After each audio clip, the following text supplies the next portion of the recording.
If you're watching this, she's already gone. Her name was Evelyn Carter, 28 years old. Vanished without a trace after mailing 3 letters. No one saw her leave. No one heard her scream.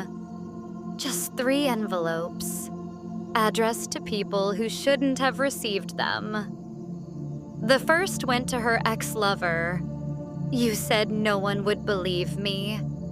Now no one ever will. The second, to a retired detective who failed to solve a case 10 years ago. The same eyes watched her. The same boots stood outside. You know who it was, but you stayed silent. And the third letter? It was never delivered. Police found it missing from the mail truck. But here's what they didn't tell you. The envelope had a hidden message inside. Not written, not printed, etched into the paper itself with a needle. 3 dots, 2 dashes, 1 question mark. Morse code for "Help me." The needle-marked envelope wasn't just a cry for help. It was a map. Forensic analysts at they found microscopic ink traces along the Morse code grooves. When enhanced, the lines formed coordinates: 45.321 degain, 182.709 degrees. A remote forest near Mount Hood. Police searched for days, found nothing, until a drone spotted a red scarf snagged on barbed wire. Evelyn's scarf. Buried beneath it? A metal box sealed with wax. Inside, photos of strangers, newspaper clippings about missing women, and a VHS tape labeled The Archive, Session 7. When played, the tape showed static, then a man in a black suit whispering, "Subject E28 has breached protocol. Initiate erasure." The camera panned to a wall. On it, there were 7 names. Evelyn's was circled in blood, but the last name? It was smudged, almost erased. Only 2 letters remained, Yaoi. Yo! Could it be you? That question haunted Detective Reyes, the only officer who took Evelyn seriously. He ran the letters through every database, found a match. The archive wasn't a myth. It was a covert operation from the 1980s, designed to track whistleblowers. Disbanded? Officially, yes. But Evelyn's research proved it never died. It evolved. Operatives now lived among us. Teachers, nurses, even cops. And Evelyn? She wasn't just a victim. She was a hunter. Her laptop, recovered from under floorboards, held encrypted files. One decrypted file revealed her final entry. I know who he is. He works at City Hall. His wife thinks he's on a business trip. But last night, I saw his boots outside my window. Same tread, same mud. He left something behind. A key. To what? Reyes found the key taped under her sink. It was tiny, silver, and shaped like an eye. The eye-shaped key fit a safety deposit box at First National, rented under a fake name, E. Gray. Inside, not money, not jewelry, a single audio cassette labeled "Play Me Before It's Too Late." Reyes listened in his car, Evelyn's voice trembling.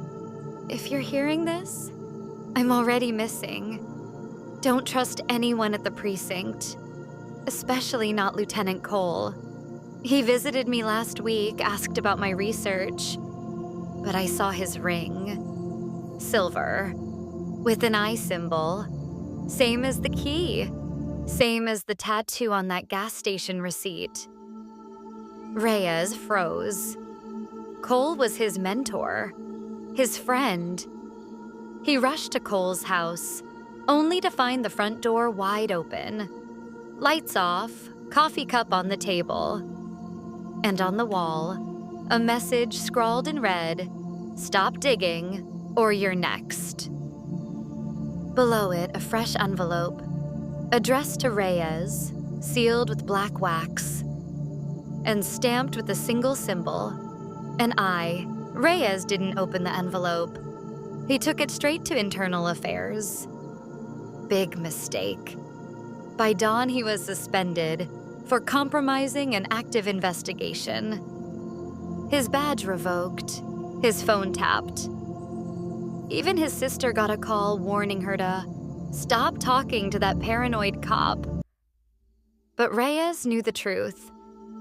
Evelyn's story was spreading like a virus, and the archive was trying to contain it. That night, he broke into the evidence locker, found Evelyn's black notebook, the one stolen from her apartment. It was back, placed there anonymously. Inside, a new page had been added in red ink. They think you're the threat, but you're just the messenger. The real target is the woman who filmed them. Find her. Her name is Lila. She works at the downtown diner. Booth 4? She's been waiting for you. Reyes drove through the rain, arrived at 2 a.m. Booth 4 was empty, except for a Polaroid. On it, Evelyn, alive, tied to a chair, and a hand holding a note that read, "Too late." The Polaroid felt cold, unnaturally so. On the back, a timestamp, 3:17 a.m.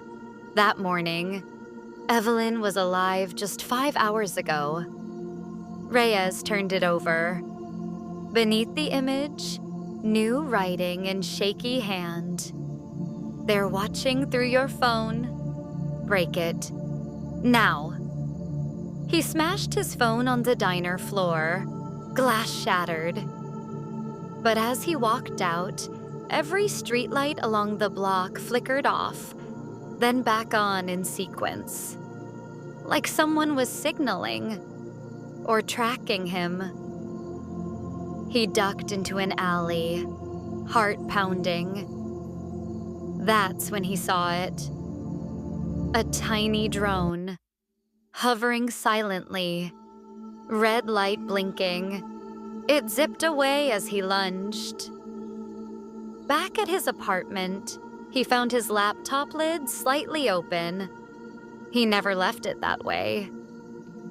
On screen, a live feed of Booth 4, and a message blinking in bold white text. "You shouldn't have come alone." Below it, a countdown. 0010. 0009. So, Reyes sprinted out just as the explosion rocked the building. His apartment erupted in flames, fireball visible for blocks. Firefighters said it was a gas leak. Reyes knew better. Someone wanted him gone. But why not kill him at the diner? Because they needed him to run, to lead them to Lila. He remembered Evelyn's notebook. Lila works at the downtown diner. But what if Lila wasn't a waitress? What if she was the real target, and Evelyn was just the bait? He stole a bike, rode to the public library, used a computer with gloves, searched Lila plus downtown diner plus missing. One result, a blog post from 2021. Photo of a woman named Lila Vance holding a camera. Caption, "Filming the truth they don't want you to see." Post deleted 3 days later. Archive.org saved it. Final sentence. If I disappear, check the footage hidden in booth 4. Reyes's blood ran cold. He'd left the diner too soon. He returned at midnight. Hood up, face hidden. Booth 4 was cordoned off with police tape, but the seat cushion was loose. He ripped it open. Inside, a micro SD card wrapped in foil. He plugged it into a burner phone. Dozens of video files, one titled The Archive Initiation Night. He hit play. Grainy footage, a warehouse, hooded figures, a woman on her knees. Evelyn. A man stepped forward, removed his mask. Reyes gasped. It was Mayor Richard Voss, the city's beloved leader. He leaned close to Evelyn and whispered, "You were never supposed to find the list." Then he turned to the camera, directly at the lens, and said, "If this is ever released, burn it, or we burn you." The video cut to static, but not before Reyes saw something behind them. A wall covered in photos, missing women, all linked, and in the corner, his own face, circled with today's date. Reyes's hands shook. The mayor? Head of the archive? It made sense. City contracts, surveillance systems, police oversight. He controlled everything. But why target Evelyn? Because she'd uncovered the list. 37 women, all silenced over 20 years. All whistleblowers, journalists, or witnesses. Evelyn was number 38, and Reyes, number 39. He needed proof the public couldn't ignore. He uploaded the video to a secure server, set it to auto-release in 24 hours unless canceled. Then he called the only person he trusted, his old partner, Diaz. "Meet me at the river bridge, bring your badge, and your gun." Diaz agreed. But as Reyes waited in the rain, headlights appeared. A black SUV, no sirens, no lights, just silence. Then a voice over a megaphone. "Detective Reyes, you have something that belongs to us." He turned.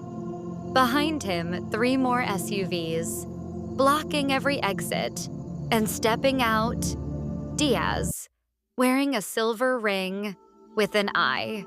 Diaz's voice was calm. "It's not too late to walk away, Reyes. Hand over the card, forget Evelyn." But Reyes saw it. The same ring, the same cold eyes. His partner was one of them. He backed toward the riverbank, mud underfoot, freezing water behind. "Why?" he asked. Diaz sighed. "Because someone has to clean up the truth." Then, sirens in the distance. Real police or more of the archive? Reyes didn't wait. He hurled the SD card into the river. But as it arced through the air, a shot rang out. Not at him, at the water. The card shattered midair. Plastic pieces rained down. Diaz smiled. "Good boy." But Reyes wasn't done. He tapped his pocket, where a second copy lay hidden, Evelyn's last gift. On it, one final file. Names, dates, payments, the full list. And at the top, 3 words that could end it all. Release. This, now. Reyes slipped the second SD card into his shoe just as Diaz stepped closer. "You always were too clever for your own good," Diaz said. hand resting on his holster. The sirens grew louder, but no blue lights flashed. Fake sirens. Another trap. Reyes backed toward the edge of the bridge. One wrong step, and the icy river would swallow him whole. But he had one advantage. Evelyn's final message said the real list wasn't on the card. It was in plain sight, hidden in her public library checkout history. Books on cryptography, city plumbing maps, and 1980s municipal budgets. Diaz lunged. Reyes dodged, rolled, and sprinted into the woods. Behind him, gunshots split the air. Trees splintered. He didn't look back. He ran toward the only place the archive wouldn't expect, City Hall, because Evelyn's last note ended with, "The truth is buried where no one dares to dig, under his chair." City Hall was locked. But Reyes knew a way in. The old boiler room entrance, unused since the 90s. He pried open the rusted gate, crawled through steam pipes, and emerged in the basement. The mayor's office was on the 3rd floor. He took the service stairs, avoiding cameras. Found the office door slightly ajar. Inside, everything looked normal. Desk, flags, photos with dignitaries. But under the mayor's leather chair, a floor panel was loose. He lifted it. Beneath, a metal safe. No lock, just a biometric scanner. Reyes held his breath and pressed the mayor's fingerprint, lifted from a coffee cup in the trash. The safe clicked open. Inside, not money, not weapons, a ledger, bound in black leather, page after page of names, dates, payments. Each entry ended with the same phrase, silenced by Protocol E. And there, on the last page, Reyes's name, with tomorrow's date. Below it, a handwritten note. "If you're reading this, you've already lost." Then the lights went out. Darkness swallowed the room. Reyes froze. Footsteps echoed in the hallway, slow, deliberate. He ducked under the desk. A flashlight beam swept across the floor. Then a voice, calm, familiar. "I knew you'd come here, Reyes." It was Mayor Voss, alone. No guards, no ring. Just a man in a wrinkled suit looking exhausted. "You think I wanted this?" he whispered. "They made me join after my daughter vanished in '03. Said if I cooperated, she'd come home." He pulled a photo from his pocket. His daughter tied to a chair, same as Evelyn. She never came back. But they keep promising if I just silence one more. Reyes hesitated. Was this a trick? Or was the mayor another victim? Then Voss did something unexpected. He dropped the ledger on the desk and walked away. "Burn it," he said over his shoulder, "or they'll kill us both." But as Reyes reached for it, he noticed something. Every payment was routed through one bank account. And the owner's name? Lila Vance. Lila wasn't a victim.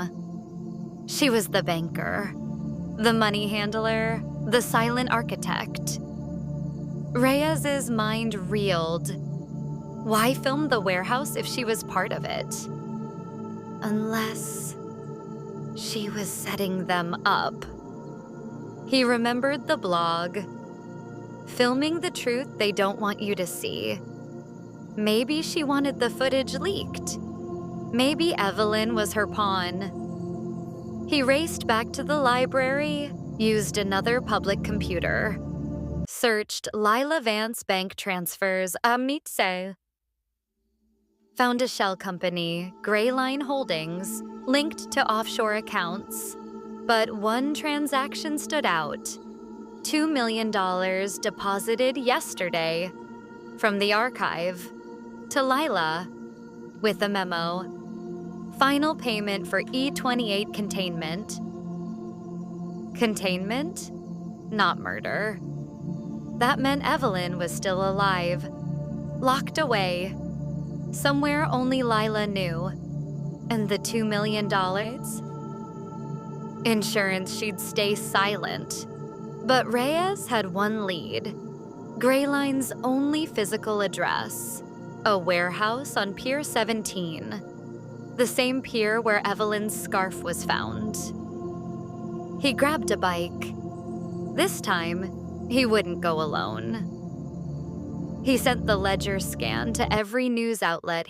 Pier 17 loomed like a ghost ship in the fog. Chain link fence, broken lights, a guard shack empty. Reyes slipped inside. The warehouse was massive. Rows of shipping containers, cranes frozen mid-lift. He followed a trail of fresh tire tracks to container number 44, locked with a digital pad. He tried Evelyn's birthday, denied. Then Lila's, denied. Then his own, access granted. The door hissed open. Inside, not Evelyn, not a prison, a studio, cameras, monitors, and on a table, a laptop playing looped footage of Evelyn in a room, pleading for help. But the room wasn't real. Green screen. The whole thing was staged. Then a voice behind him. You figured it out too late. Lila stepped from the shadows, holding a remote. Evelyn's alive, but she'll never be free. Not while the world believes she's dead. Reyes lunged. She pressed a button. Floodlights exploded. Sirens wailed. And from the ceiling, a speaker crackled. Subject R39 contained. Initiate Protocol E. Then the container doors slam shut, sealing him inside, with one message flashing on the laptop. Welcome to the archive. The container's walls began to hum, not from engines, from hidden speakers. A voice echoed. Reyes, you were never supposed to find the studio, but now that you have, you're part of the broadcast. Lila stepped closer, holding a tablet. On screen, live feeds of news sites. His name, Evelyn's photo, headlines, cop goes rogue in missing person case. Detective implicated in cover-up. She smirked. The world already thinks you're guilty. All I have to do is play your confession. She tapped the screen. A video loaded. Reyes, handcuffed, reading a script. But it wasn't real. Deepfake. AI generated. Perfect. Sign this, she said, handing him a pen. Or the video airs in 1 hour. He stared at the document, a full confession, naming him as Evelyn's killer. Outside, police sirens wailed.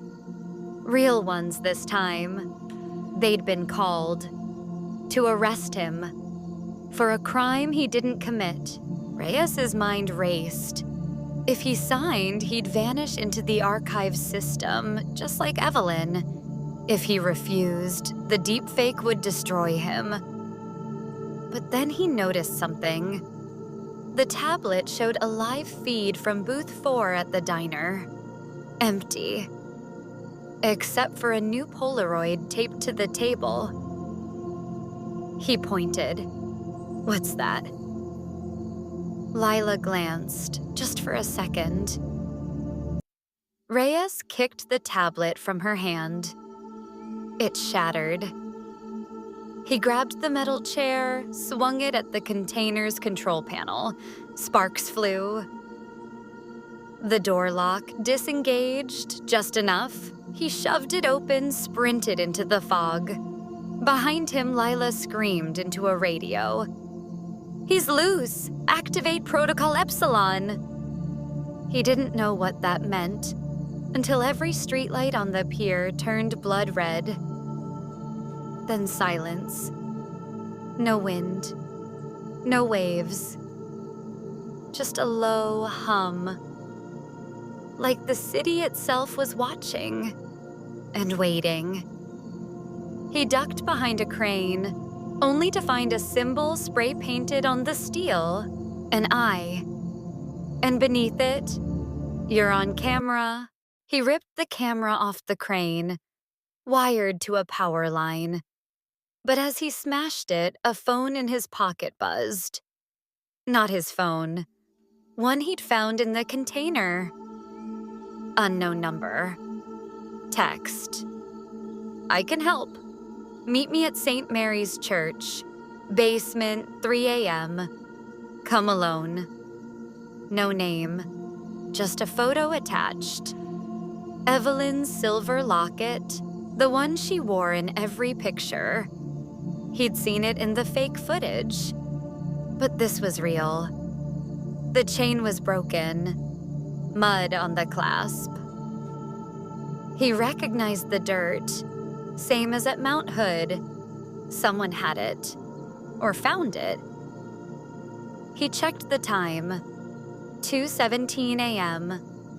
He had 43 minutes. But the church was downtown, right past City Hall, past Diaz, past every officer on his tail. He'd have to go through the subway tunnels, the old ones, closed since '89. Rumor said the archive used them as escape routes. If that was true, they'd be waiting. But if Evelyn was alive, it was worth the risk. He whispered, "Hold on, Evelyn. I'm coming." The subway entrance was sealed with a rusted gate. Reyes pried it open, dropped into darkness. The tunnel smelled of mildew and oil. His flashlight flickered. Walls covered in graffiti, mostly eyes, some fresh. He walked for 20 minutes, then a sound, dripping water, and voices. He hid behind a pillar. 2 men in black uniforms marched past, radios crackling. "Confirmed at Pier 17. Subject R39 escaped. Lockdown Sector 7. Sector 7? That was the church district. They knew he was coming, but why? Unless the message was a trap. He almost turned back until he saw it. Evelyn's locket hanging from a nail on the wall, with a note. "Follow the red wire." He traced a thin cable running along the ceiling. It led deeper into the tunnel, to a door marked "Archive, authorized personnel only." It was slightly open. Inside, monitors, maps, and a live feed of St. Mary's basement. On screen, a woman sat in a chair, hooded, trembling, hands bound. The camera zoomed in. She lifted her head. She lifted her head. It was Evelyn, alive, and mouthing 2 words, "Don't come." Reyes's heart pounded. She was alive, but they wanted him to walk into the church, to be captured or killed. Then he saw it. On the monitor, a timer. 00:04:23. 0:04:22. Countdown to what? He scanned the room, found a laptop logged into a security system, clicked active cameras, dozens of feeds, City Hall, police station, even Diaz's car. But one feed was offline. Safe room, location unknown. That's where she really was. The church was a decoy. The real Evelyn was hidden somewhere else. He plugged in the SD card, uploaded the ledger to the city emergency broadcast system, set it to release in 10 minutes unless stopped. Then he typed a final message to every news outlet. The archive is real, Mayor Voss is involved, Evelyn Carter is alive. Location? Follow the red wire. He hit send. Alarms blared. Guards shouted outside. He grabbed a fire axe and smashed every screen, then vanished into the tunnel, toward the red wire, toward the truth, toward Evelyn. The red wire led underground, beneath city streets, past sewer lines, into a forgotten Cold War bunker. Steel door, biometric lock. Reyes pressed his thumb against it, expecting denial, but it opened. Inside, sterile white room, soft lights, and Evelyn sitting on a cot, wearing clean clothes, sipping tea. She looked up. No fear, just sadness. "You weren't supposed to find me," she said. "Now they'll kill us both." Behind her, a wall monitor showed news sites exploding with the ledger leak. Mayor Voss arrested, Diaz on the run, the archive collapsing. "I faked my disappearance," she whispered, "to expose them from the inside. But Lila turned, took the money. Now she's hunting me." Suddenly, alarms blared. Red lights flashed. A voice over intercom. "Containment breach. Initiate Omega Protocol." Evelyn grabbed Reyes's hand. "There's one last thing they don't know. The real list is in my mind, and I'm not telling anyone." Then the lights cut out. In the darkness, Reyes heard footsteps. Not guards. Bare feet. "Evelyn?" He reached out, grabbed air, then a click. A single bulb lit above a metal table. On it, a syringe labeled Omega. Evelyn stood in the corner holding it. "It's the only way," she said, voice trembling. "Omega isn't a protocol. It's a drug. Erases your last 72 hours. They use it on witnesses. On us." She stepped closer. "If they capture us alive, they'll wipe our memories. We'll forget everything. The names, the proof, even each other." Reyes backed away. "So we run." She shook her head. "They'll track us forever, unless we make them think we're already gone." She held out the syringe. "You take it first. I'll do it after. We wake up in a hospital, amnesiacs, harmless." Outside, engines roared. They were coming. Reyes looked into her eyes, saw the sacrifice. He took the syringe.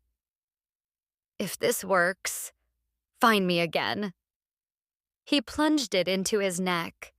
Darkness swallowed him. He woke in a hospital bed. White walls, beeping machines. A nurse said he'd been found unconscious near the river. No ID, no memory. John Doe, they called him. For 3 days, he played the part. Amnesiac, confused, safe. But on the 4th night, a janitor slipped a note under his door. "St. Luke's Park, midnight, come alone."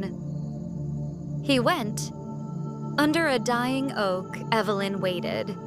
Hood up, eyes shadowed. "They believe we're clean," she said. "The archive is fractured, but not dead." She handed him a flash drive. "This is everything. Names, bank records, kill orders. I memorized it, then wrote it down after Omega wore off. His memory was foggy, but her face brought it all back. "What now?" he asked. She smiled faintly. "Now we disappear. But not before we send this to every journalist, cop, and whistleblower on Earth." She kissed his cheek. "Goodbye, Reyes. Don't look for me." Then she melted into the trees, gone. He uploaded the flash drive at a library in another state, used a fake name, watched as headlines exploded worldwide. The archive exposed. 37 murders linked to secret network. Mayor, police, bankers arrested. Evelyn's name was cleared. His too. But he couldn't stop looking for her. Months passed. Then one rainy night, a package arrived at his new apartment. No return address. Inside, a photo. Him and Evelyn standing at the river bridge, the night she vanished. On the back, in her handwriting, "You found me once, find me again." And coordinates. He packed a bag, drove for 2 days, reached a cabin in the mountains, smoke curled from the chimney. On the porch, Evelyn sat in a rocking chair, reading. She looked up, smiled. "Took you long enough," she said. He sat beside her. No words. Just silence, safe. Finally free. But as the sun set, she whispered, "They're still out there, watching." He nodded. Let them watch. The world moved on. The archive faded into conspiracy forums and late-night podcasts. But Reyes and Evelyn stayed hidden, writing down every truth, every name, every lie. They knew the fight wasn't over. It never is. Because secrets don't die. They just wait for someone brave enough to uncover them. And if you're hearing this story now, chances are you've already seen something you weren't supposed to. A name, a photo, a pattern no one else noticed. Maybe it was in a letter, maybe in a video, maybe in a dream. But here's the question you must ask yourself. What will you do with it? Because the moment you know the truth, you become part of the story. And the archive? It's always listening, always watching, always waiting for the next Evelyn, the next Reyes, the next you. So, keep your eyes open and never ever stop asking what really happened. A year later, Reyes received a letter. No stamp, no return address, just his name, handwritten in red ink. Inside, a single Polaroid. A woman, face blurred, standing outside a courthouse. On the back, they let him walk. Diaz, plea deal, says he was following orders. Below it, a list of names. 37 women, crossed out. Except one. Number 38, Evelyn Carter. Not crossed, just circled, with a question mark. That night, Reyes packed a go bag. Evelyn found him by the door. "You're not going alone," she said. He shook his head. "This is my fight." She stepped closer. "No, it's ours. From the moment you chose to believe me." They drove through the night toward the courthouse, toward Diaz, toward the truth that wouldn't stay buried. Because some ghosts don't haunt houses, they haunt justice. Diaz sat on his porch, smoking, like he had all the time in the world. He didn't flinch when Rhea stepped out of the trees. "I knew you'd come," he said, exhaling smoke. "You always finish what you start." Evelyn stayed in the car, watching, recording. Reyes walked up. "Why?" he asked. Diaz laughed. "Money? Power? No, fear. They had my daughter. Said if I didn't play along, she'd end up like Evelyn." He pulled a photo from his wallet. His daughter smiling, age 10. "She's safe now, because I cooperated." Reyes' fists clenched. "And the others?" Diaz looked away. "I told you, I was just cleaning up the truth." Then he whispered, "But I kept something. Proof they're still active. Hidden in booth 4. They don't know I took it." He handed Reyes a key. "Finish what I couldn't." Then he turned, walked inside, and shot himself. Single bullet, clean, final. Booth 4 was empty again, but under the seat, taped to the springs, was a black box. Inside, a USB drive and a note. New list, new names. They never stopped. Reyes plugged it in. Photos, dates, payments, all recent. One name stood out. Lila Vance. Active asset. She wasn't a victim. She was still working. For a new faction. The archive didn't die. It evolved. Split into cells. Operated in silence. Evelyn stared at the screen. "We can't run forever," she said. "So we become the ghosts they fear." They copied the data, sent it to every watchdog group, encrypted it to the cloud, set dead man switches. Then they vanished. Again. Changed names, burned phones. But this time, they left one trail. A blog, anonymous, updated weekly, titled "The Unseen Case." First post. She vanished after 3 letters, but the story didn't end there. Years passed. The blog grew. Millions read it. Some called it fiction. Others swore it was real. And in a quiet town, 2 strangers ran a small bookstore. They never spoke of the past, but every Friday they left a red envelope on the counter. Inside, a new story. Unsolved, uncovered, unseen. One rainy afternoon, a teenager asked, "Are these true?" The man smiled. "Every word." The girl left, then came back an hour later. "My aunt disappeared last month. Left behind 3 letters.